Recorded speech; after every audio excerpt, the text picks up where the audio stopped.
Hey, my name is Michael. In this video, I'm going to be talking about how to brand your HVAC company. More specifically, I'm going to be covering what is branding, why branding is important, and all the different ways that you can brand your HVAC company.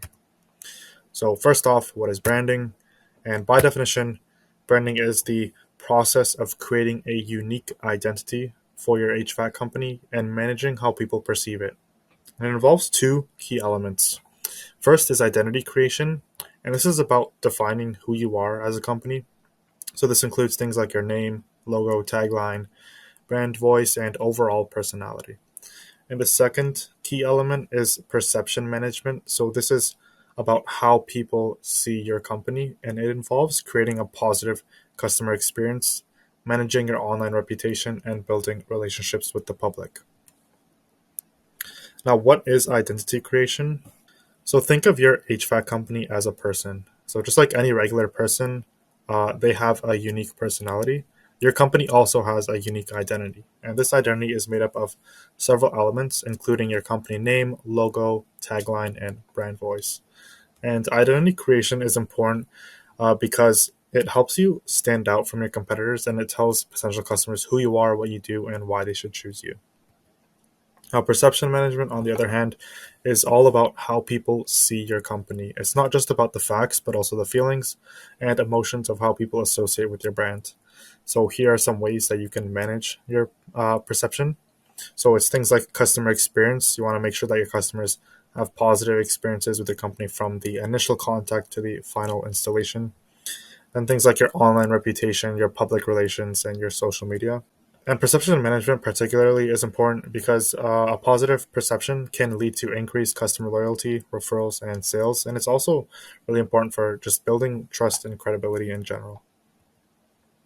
Now, I'm going to talk a little bit about some different components of a brand. So, first off, we have the visual identity, and this is how your brand looks. Basically, it's things like your logo, your color palette, typography, photography, uniforms, your van wraps, and all that sort of stuff. And you want to have a consistent visual identity because it helps people recognize your brand and associate it with specific qualities. Then we also have your brand voice and messaging. So this is you can think about this sort of as the personality of your company. So it's basically how you would be communicating with your customers. Your brand messaging is the specific messages that you convey. So this includes things like the tone of voice, the key messages, maybe have some taglines, some slogans, and a strong brand voice and messaging helps you connect with your target audience. And again, it'll differentiate your company from the competitors that you have. Next, we have a brand promise, and this is sort of what you pledge to deliver to your customers, and you can think about it as the value that you offer. So this could be like quality, if you're offering high quality products and services, reliability, customer satisfaction, and innovation. A clear brand promise helps build trust with your customers and guides your business decisions. Now, this you might have to get creative with because it's pretty common to promise quality and satisfaction. Everyone does it. So you want to think about the language that you use when you're communicating your promise and find a way to be different. Next, we have your brand experience. And this is the overall impression customers have of your company. It's influenced by factors such as your customer service, your website, social media, physical locations. And a positive brand experience also will help you build customer loyalty and referrals. Now, why branding is important. One of the main reasons that I'm going to get into is differentiation and building a USP. So, in a crowded market like HVAC, it's really essential to differentiate your company from your competitors. Branding helps you do this by creating a unique identity that sets you apart. And a key part of differentiation, as I mentioned, is developing a unique selling proposition, which is a USP. In simple words, a USP is the essence of what makes your product or service better than your competitors. And this is something that a lot of HVAC owners lack, believe it or not. So you do heating and cooling services. Well, guess what? I do heating and cooling services too. So does my neighbor. So does John down the road. How are you different? Your unique selling proposition can be anything that differentiates you from your competitors, whether that be you being family owned, being veteran owned, if you're honest and true to your word, unlike companies that have been plagued by private equity and they sell systems that don't need to be sold. If you participate in local events or charities, which demonstrate your commitment to the community. So, for example, maybe you 5% of the proceeds go to local organizations. If you offer a satisfaction guarantee or warranty that goes way above and beyond the industry standards, maybe you provide specialized services in a very particular niche, such as energy efficient HVAC solutions or maybe smart home integrations. Or maybe you utilize an environmentally friendly practices or offer eco friendly products. By highlighting these unique aspects of your business in your branding and marketing materials, you can effectively communicate your value to potential customers and stand out in a crowded market. Remember, your unique selling proposition should be genuine and align with the needs and values of the people you are selling to. It's not just about being different for the sake of it, but it's also about offering something that truly sets you apart and provides meaningful benefit to your customers. Another thing that your branding will do is help you build trust and credibility. So when people recognize and trust your brand, they're more likely to choose your company over your competitors, obviously. So think about how many people choose the number one company in your area just because they see them everywhere. They're on the road all the time. They have billboards. They have everything. Think about how many people choose them just because of that stuff. A brand also helps you build and create an emotional connection with your customers. So by understanding their needs and desires on a much deeper level, you can create and tailor your messaging and offerings to resonate with them on a much deeper level. And this can lead to increased customer loyalty and advocacy. Now, I want to talk about the different ways that you can brand your HVAC company. And I want to cover three ways specifically. There are obviously way more ways, but I will cover things like your visual branding, your print media branding, and your digital branding. Now, first, let's start off with some visual branding. So I'm not going to talk much about logos, obviously, but your logo should be memorable, should be relevant, and should represent your brand accurately. And if you don't have one yet, you should consider simplicity, relevance, timelessness, and versatility. Wrapping vans is one of the most highly effective ways to promote your HVAC company. Basically, they're moving and mobile billboards, and these reach a really wide audience. So you want to consider things like the design, the call to action, and the target audience. I mean, one of the most important things would be the design. It should be really eye catching, and it should be consistent with your overall branding. And I'm not joking when I tell you that wrapping your vans can quite literally be one of the greatest investments you could ever make. Just imagine having your vans being the brightest, boldest, most unique vans in the city and having five of them consistently on the road. If you're just starting out with a low amount of vans, do literally everything in your wrapped van. If you're going to get groceries, use your wrapped van. Going to the bank, use your wrapped van. Guess what? If you're dropping off your kids for soccer practice, use your wrapped van. Next, I want to talk about uniforms. Not too much though. Obviously, you just want them to be functional. You want them to be branded and incorporate your company logo and colors into the uniforms. And you just want them to be professional. Again, I'm not going to go much into detail about this. A really interesting one is sports events and local events. So you can actually sponsor sports events or participate in local events. And this is going to help you increase brand awareness and build community relationships. So you want to consider these factors. So, like the target audience, you want to choose events that align with your target audience. So, where are homeowners usually gathering? And you also want to develop a plan to activate your sponsorship and then maximize its impact. Next, I'm going to be getting into print media branding. And some of these methods, like I don't really see being used too often today, but I'm still going to talk about them just in case you guys want to learn about it. So, I mean, business cards, these are essential tools for networking events and promoting your HVAC company. You want them to be simple, professional, informative, and obviously they have to be visually appealing. So, you want to consider the design, the information that you're putting on it, and the quality. Next, we have flyers, door hangers, and direct mail. Again, like this used to be a thing way back in the day, and they can still be effective today. Don't get me wrong. But if you want to do flyers and all this sort of stuff, you want to obviously consider the design.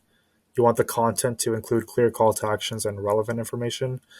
And you want to, the key to making this work is the targeting. You want to identify the target audience that you want to be sending these mails to or putting door hangers on. For example, if you know that there's a neighborhood that's been around for a really long time and they likely either need replacements or tune-ups, there's a lot of opportunity in that sort of audience. Next, we have signage. So signage refers to any visual display that's used to communicate information or promote a business. So it can include a wide variety of signs, such as indoor signs, outdoor, electronic signs.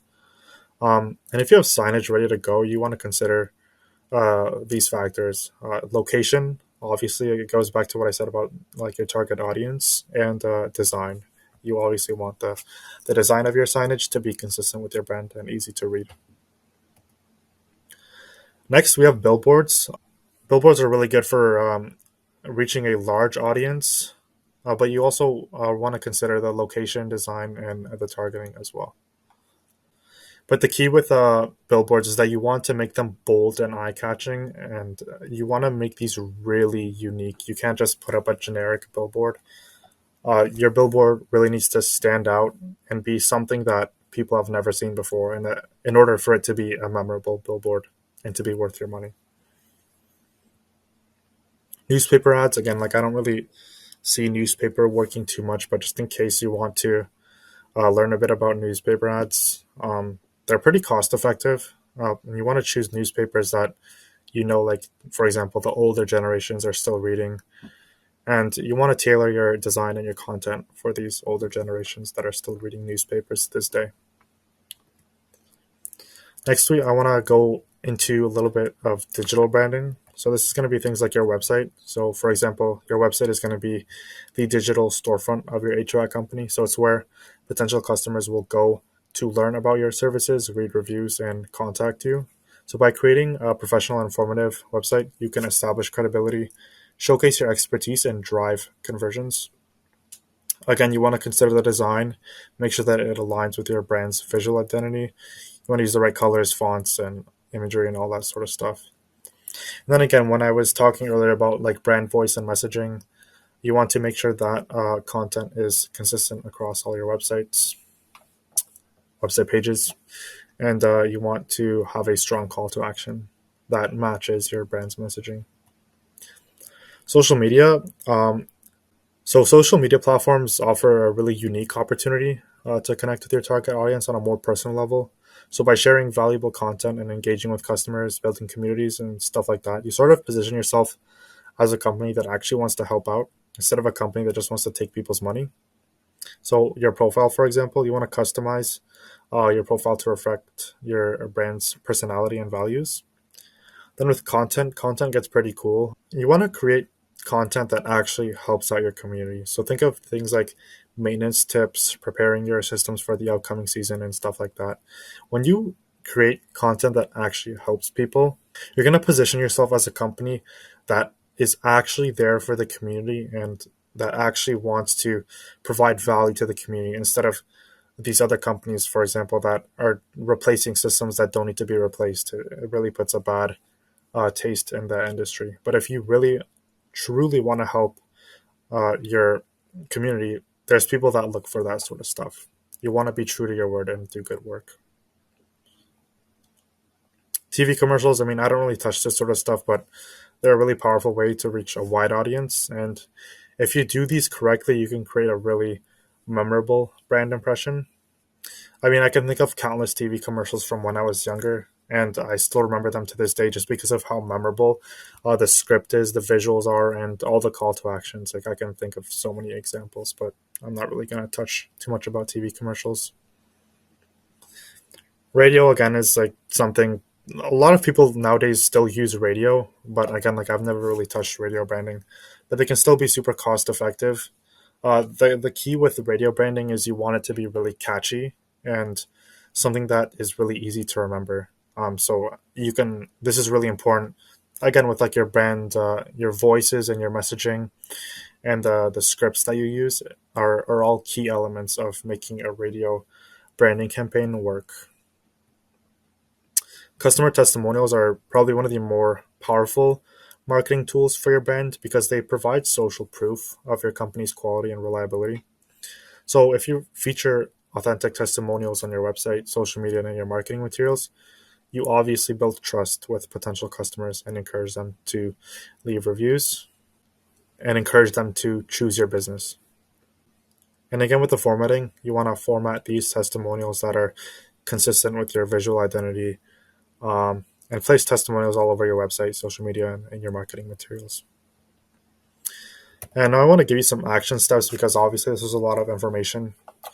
So the very first thing that you should be doing when you're thinking about branding your company is you want to conduct a brand audit. So you want to analyze like where you currently are in terms of your existing brand identity, your messaging, and your visual elements. You want to really look at what's good, like what's working well and what needs improvement. The second part, and this is a really important part, is you want to identify your ideal customers. So you really want to understand what their needs, preferences, and pain points are. Then you want to tailor your messaging to resonate with this audience. Next, you want to create a plan to actually go about this. So you can decide whether if you want the first thing to be to wrap your vans, maybe you want to start putting signs out, maybe you want to do a billboard or something like that. You want to make a plan. You want to consider things like the costs and what are like the most likely branding methods that would work in today's day and age. So you might not want to invest in newspaper ads, for example, because not a lot of people read the newspaper nowadays. But you want to allocate your resources correctly here.